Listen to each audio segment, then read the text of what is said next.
quando eu chego no dia 8 de janeiro, sou chamado ao Ministério da Justiça e vejo um golpe de Estado se desenhando na minha frente, é claro que não era um direito ou uma possibilidade, era um dever agir com energia, com força na aplicação da lei, diante do risco para o país.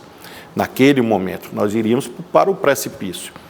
Então, ali, talvez profissionalmente, para mim, se equipare à pandemia do coronavírus, quando eu era governador, em termos de dificuldade e necessidade de decidir rápido. Porque, Reinaldo, eu me lembrava ali da coluna do Olímpio Mourão Filho. E eu tinha ali um receio. Se nós demorássemos a reagir, de aquilo de algum modo se consumar e virar uma espécie de alimentador ou impulsionador da proliferação de focos similares. Ministro, em todo eu o não quero nacional. explicar, porque reclamam que eu fico interrompendo o entrevistado, mas explica a questão do Mourão, quando ele sai de Minas, e aí... Esse Mourão é outro Mourão. É outro Mourão. Quando ele sai de Minas, fala, não vai dar em nada. Deu, né? Mas, por favor... E deu, exato. Foi a coluna que funcionou como gatilho do golpe de 64. Havia ali uma articulação, um ambiente... Ninguém acreditava que ia ter o primeiro, não vai ter. E ele foi. E aí, quando ele começa, uma passagem que envolve uma pessoa de família maranhense, o Rui Moreira Lima, que era da aeronáutica, ele dizia, olha, é possível enfrentar isso aqui.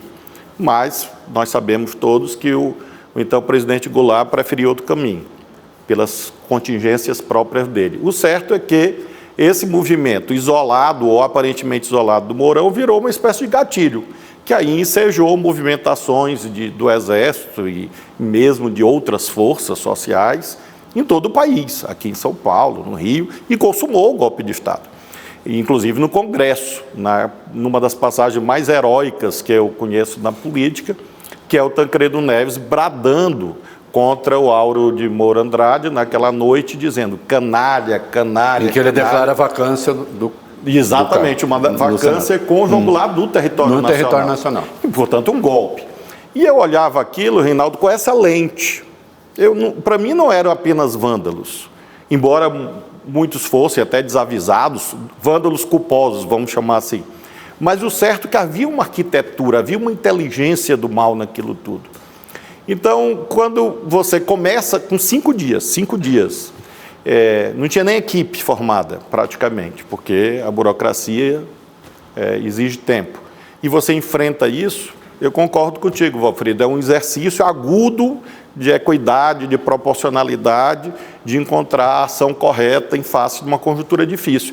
E de lá para cá, essas conjunturas foram se somando, assim chegamos a esse mês de setembro. Só para completar, Rei, esse momento difícil se desdobra em momentos difíceis a partir do dia 8 de janeiro. Não foi fácil colocar a casa em ordem como ela está hoje, mais em ordem.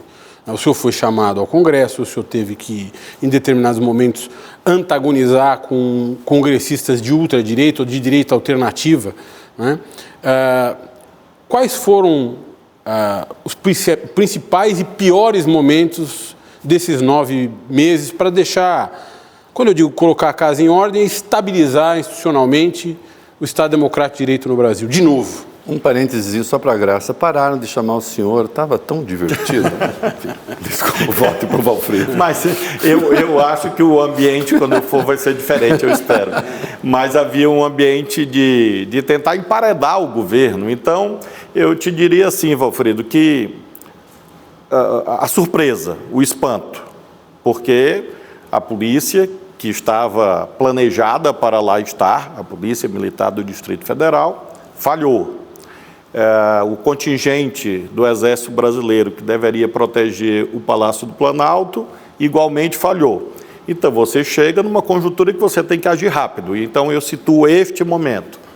Depois, os dias seguintes, que ecoam, num certo sentido até hoje, em que há essa tentativa de inversão, tentar transformar vítimas em algozes. Se omitiu, o ministro da Justiça se omitiu, todo mundo se omitiu, havia uma conspiração, eles queriam isso, que é uma coisa exótica, esotérica, quer dizer, um governo querendo derrubar a si próprio. E não há, até hoje, nenhum indicador objetivo, havia infiltrados. E conspirando com os inimigos.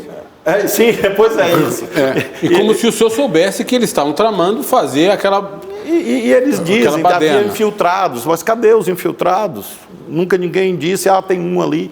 Então, essa é a segunda dificuldade. E há um outro momento, nesses 9 meses, muito, muito desafiador, que foi a proliferação de ataques em escolas, e com mortes de crianças e ameaças, etc. Foram momentos de muita angústia, como pai, como brasileiro, porque você não sabe onde está a trama, porque ela está em algum lugar e em todo lugar, porque ela está na Deep Web, na Dark Web.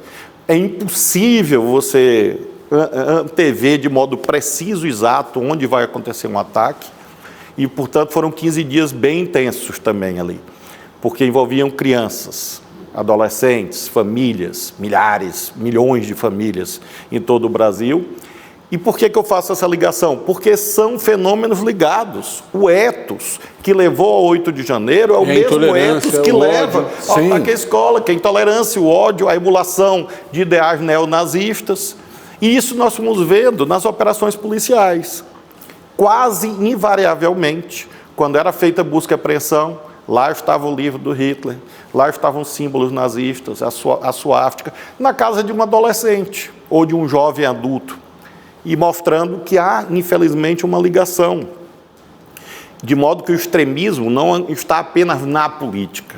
O extremismo tem raízes sociais e dá trabalho de arrancar, porque são raízes profundas. São raízes que, no caso brasileiro, vêm da escravização negra, da ideia de desigualdade, de opressão, a ideologia da morte. Isso tudo está mais ou menos permeando a realidade brasileira. Chegamos aqui agora, em que há o extremismo no estamento político, às vezes até meio anedótico, é fato. O que não quer dizer que não seja perigoso? Isso, a gente ri, talvez mas até ao mesmo mais tempo tem que perigoso, enfrentar. E o fascismo, quando você se distancia dele, ou quando supera o risco, ele é sempre ridículo. Sim. Quem vê Hitler hoje era uma personificação do mal, mas tinha um quê de ridículo, né? Mesmo na época o Chaplin fez o grande ditador. Isso, exatamente. Então essa turma, essa caterva, né, meio anedótica, mas perigosa, e é também que emula, essa gente que emula esses sentimentos, por exemplo, para perpetradores de ataques em escolas. Foi um outro momento muito difícil. O terceiro momento foi visitar os Yanomami. Foi também um momento assim de muita dureza. Daqueles que você fica com nó na garganta, você fica com o estômago dolorido, porque você vê também o resultado de uma política genocida, criminosa. E ali sim, de escolhas determinadas, específicas, de ações pontuais para produzir aquele resultado. Porque aí não me diga que não foi para produzir, foi tudo absolutamente doloso. No caso, Reinaldo, da Amazônia brasileira, é uma vítima que ainda está por ser revelado todos os efeitos dessa política danosa. Há coisa de 10 ou 15 dias eu noticiei nas redes sociais, em poucos dias, 4, 5 dias, a Polícia Federal e os parceiros, IBAMA, etc., destruíram mais de 300 pontos de garimpo ilegal em calhas de rios da Amazônia.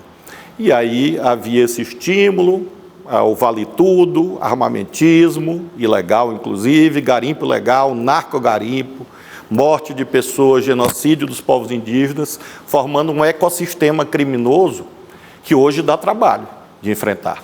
Ministro, e foi criado e estimulado nesse período. Eu vou lhe propor uma questão aqui. Obviamente é uma insanidade o que a extrema-direita afirma de qualquer compromisso desse governo com a desordem. Agora eu pergunto, em alguma medida, dado o espetáculo da posse, que foi tranquilo, majestoso, sem problemas, mas os quartéis continuavam, o quartel continuava com aquela gente, a pregação continuava, né?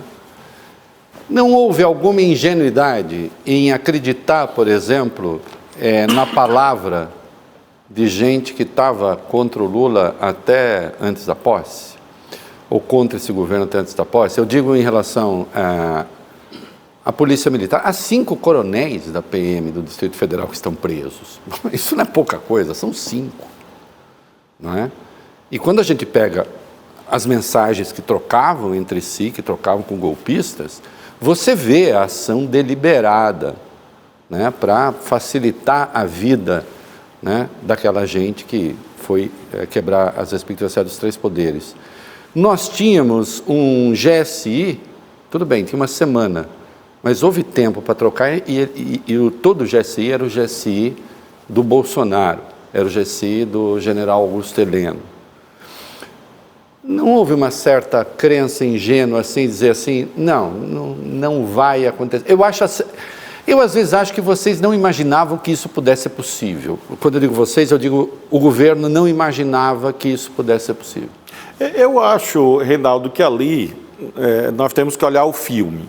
No dia 12 de dezembro, a diplomação. Houve omissão da polícia do DF. E nós tomamos providências. Sim.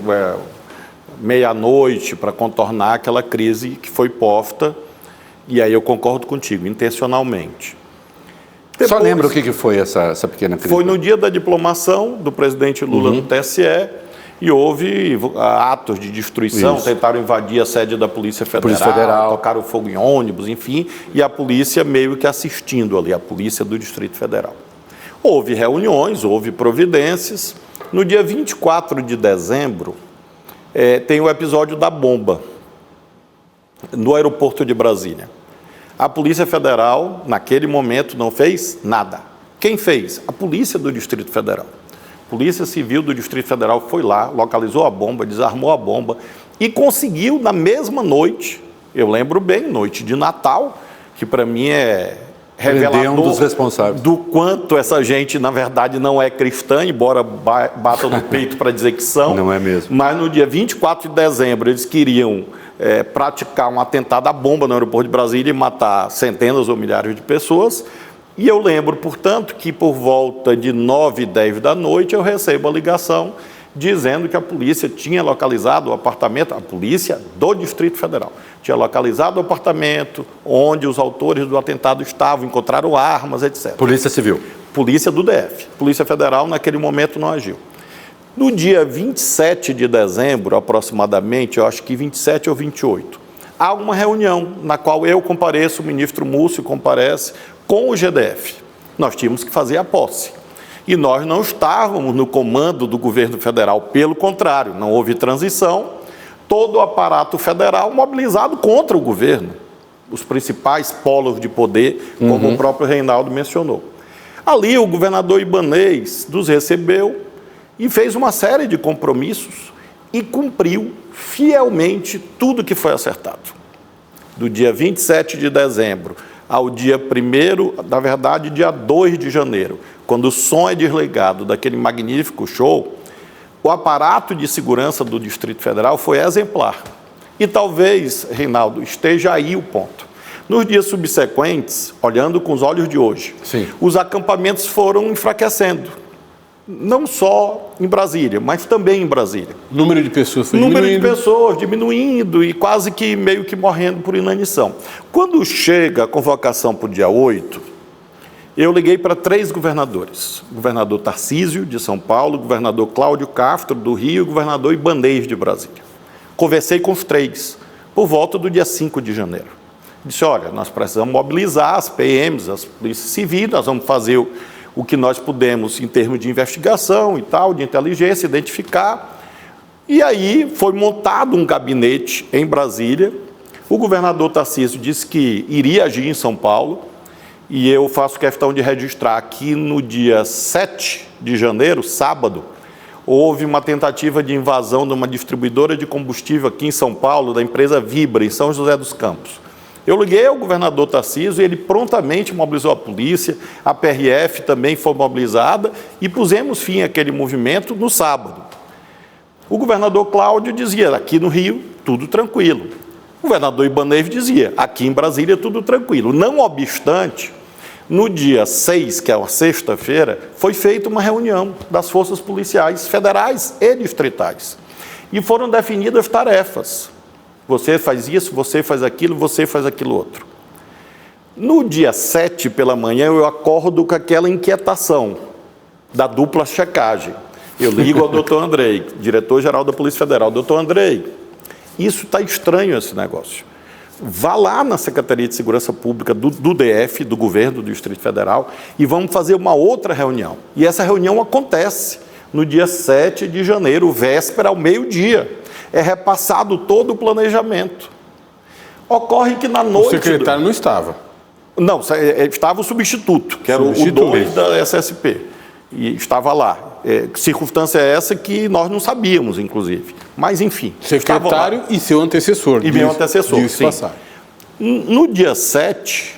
Nós estamos falando do Anderson Torres, que era ministro da Justiça e foi nomeado secretário de Segurança, e no dia que foi nomeado tirou licença e viajou para Orlando. E deixou um substituto que dizia o tempo inteiro, há áudios já publicados, que estava tudo bem, tudo tranquilo, enfim. Na noite do dia 7, eu leio uma matéria jornalística na internet, por volta de 10 da noite, em que o planejamento foi alterado. O governador dizia, não, a esplanada estará aberta. E eu digo, mas como? Não foi isso acertado? E eu mando mensagem a ele e digo, mas como é que é isso? Onde vão ser os bloqueios da esplanada? Na manhã do domingo, ele diz, não, está tudo bem, vai ter bloqueio, polícia, etc, etc, etc. Quando eu sou chamado às 2h40 da tarde, chego no Ministério 3 e pouco da tarde e olho, eu ligo para ele, não consegui, ele por alguma razão não pôde atender, falo com o chefe da Casa Civil, doutor Gustavo. Eu disse, doutor Gustavo, cadê a polícia do Distrito Federal? E ele diz, está aí. Eu digo, não, doutor Gustavo, eu estou no Ministério da Justiça, eu estou vendo, eu estou de frente para a esplanada e a polícia não está aqui. O que havia sido programado não estava lá. E hoje nós sabemos, em face das investigações, que havia uma intencionalidade, uma desmobilização, uma desarticulação, que foi exatamente para facilitar tudo.